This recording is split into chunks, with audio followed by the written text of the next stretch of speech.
besides of all, some of the movies show, like this one, that the plane has a horizontal trajectory before penetrating the tower. Yes. But some other movie, like this one, is also claimed to be contemporary, shows sharply descending course. That's right. Yeah. That's right. Like a diving bomber, as you can see it here. So, even the different footages, they do not correspond to each other.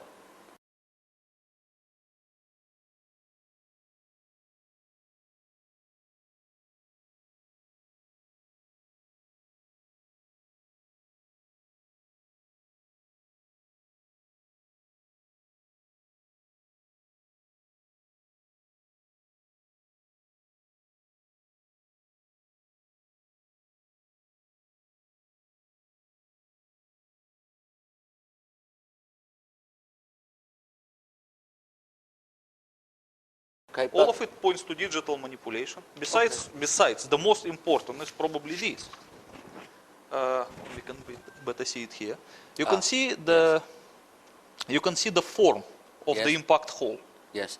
Does it look like made by the plane? It is two straight cuts, Well, including the ends of the wings and the end of the tail. And who can believe that such a perfectly straightly lined hole is made by the aluminium plane? You make your point well, but you ask who can believe. We'll come back to this photograph in a moment, but some people did believe. For example, the commissioners who wrote the report accepted that the plane penetrated the exterior wall of the World Trade Center. Why would they do that? The American government was put in a very awkward position after September 11 events, because they demolished the twin towers, and they cannot explain to the general public why they did demolish them. That's why they have to invent some cover-up story. It doesn't look plausible, but it is the best they could do. Okay, let's come to that. Let's deal with the claims of the book in respect of the planes. In a 45-minute time frame, something hit the World Trade Center and something hit the Pentagon and something landed in Shanksville, because we all saw smoke and fire gushing from the top of the South and the North Tower. We're told in the report that the kerosene or the aviation fuel caused that fire, and that weakened the structure of the building, and that caused the building to fail and to collapse. Yes, this is the official claims of September 11 Commission. But you have to understand one thing, that the combustion temperature of a fuel, of a kerosene, is not enough to melt the steel. And the best proof of it is the same photograph we were just talking a couple of minutes ago, this one. Yes. As you can see in this hole, a few minutes before the tower began to collapse, there is a woman here. Yes. And she was, she was identified as Miss Edna Cintron. So how could she stay there alive if the temperature was as high as to melt the steel? Well, let's put that in perspective. Kerosene burns at 650 degrees, and the temperature required to melt the steel is 1800 degrees. I think so, yes.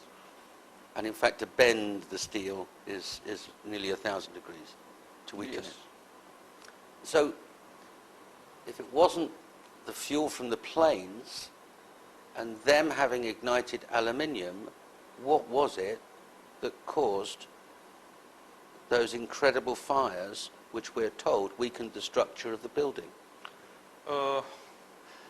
You know that actual fires in the building, they had nothing to do with the tower collapse.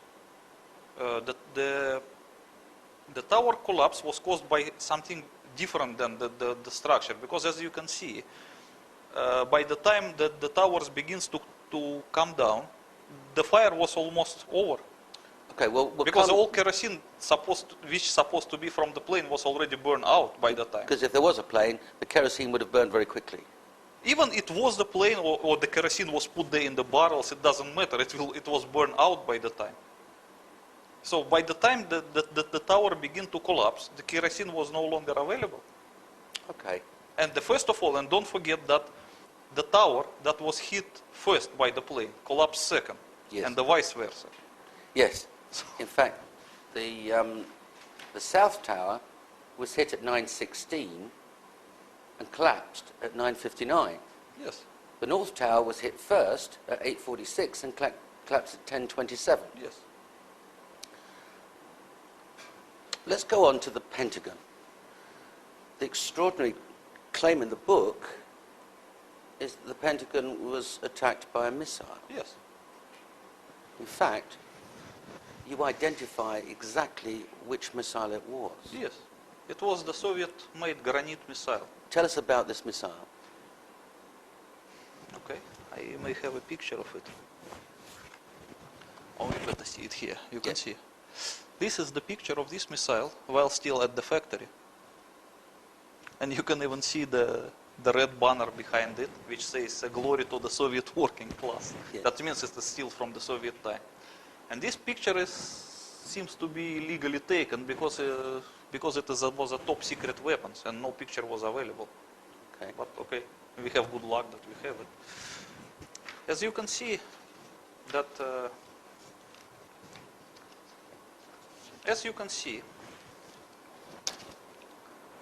the trajectory of the target,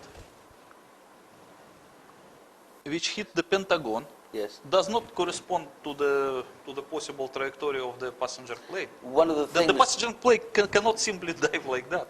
one of the things that have been identified by inquirers, such as Loose Change and 9/11 truth seekers, is that the plane supposedly was piloted by a very amateur pilot, and the maneuvers required to do what the Commission suggests the plane did would be virtually impossible. Yes, I agree with that, and I would say even that plane was piloted by the best pilot in the world, he would still not be able to achieve this kind of maneuver. It's not possible for the passenger plane, and not even possible for a military plane. It is only possible for the highly sophisticated missile. Look at this. This sophisticated missile, what kind of a range and where would it be launched from? It was launched most probably from the Atlantic Ocean, from the side of Atlantic Ocean, perhaps 200 miles away, maybe 300 miles away from the coastline. Okay. But I don't know exactly. I just think so. Because first of all, that by the reaction of the American officials, you can see that they send immediately their fighters towards the Atlantic Ocean after the Pentagon was hit in order to prevent Yes. further attacks. Yes. in So fact, it was a seaborne attack, definitely. And because Granit is basically anti-ship missile, so it should be launched from the sea.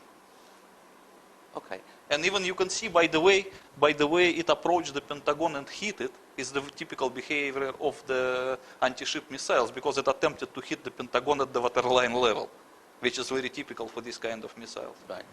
Without damaging the lawn or crashing into the ground No, or as bouncing. you can see at the lawn. This is another picture. Look at this one. The lawn is pristine. It's like you can Yes. play golf on it, even after the hit of the missile. And what would this missile weigh?